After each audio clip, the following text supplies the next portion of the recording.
All right, guys, the best bang for these cars from a horsepower standpoint, your best bang for your buck is Alky injection. Look no further than Alky Control. Just Google it. Again, it's Alky Control. Julio's service and tech is second to none. He backs up everything, answers all your questions for you.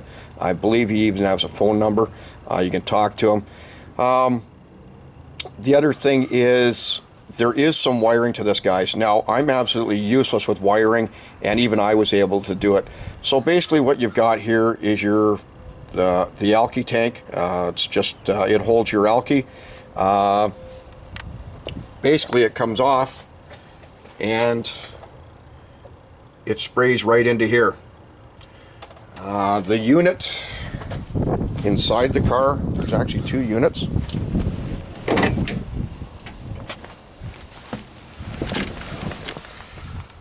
The one is right down here, and again, this works great just on Julio's default settings. I just leave it alone.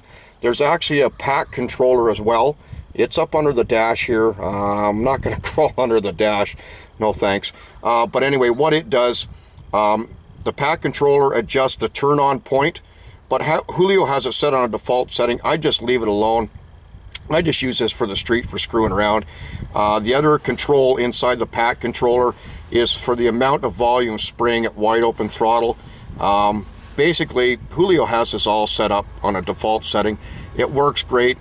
If you go on to, it's one of the Buick sites, he has a complete write-up on it as to how to adjust the pack controller, the whole 9 yards.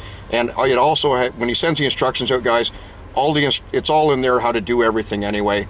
Again, there's a bit of wiring involved with it, but like I said, I'm useless at it, and even I was able to hook it up. It's pretty easy. It's got a test button on it, so when you roll into the staging lanes, to make sure it's working, just press the test button, and it'll start spraying Alky, and the engine will start bogging out. You'll know it's working. If something goes wrong and it isn't bogging out, don't make your run. Something's gone wrong. Again, it's a test button to make sure it's working right. The other blue button at the bottom, I don't know if this will come on. No, I haven't got the key ignition, but I think Julio has it preset at about 7. The reason I've got it turned off is because I run race gas at the track all the time, and the only time I use this is on the street, so I've got it turned off. I think normally that blue button stays around 7, and that's the volume of Alky spraying at wide open throttle.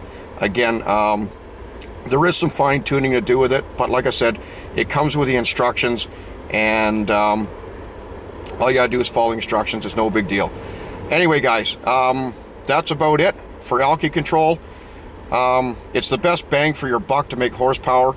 The one, if you can call it, the one downside to all of this is, as soon as you get into the 11s, the stock transmission will start slipping. You can't get around it. The stock 204R, it will start slipping on the 2-3 shift, and we'll get into what it takes to make one of these 200s stay alive once you get into the 11s, and we'll get into that a little bit later. Anyway, guys, once again, thanks so much for watching. Talk to you later. Bye-bye.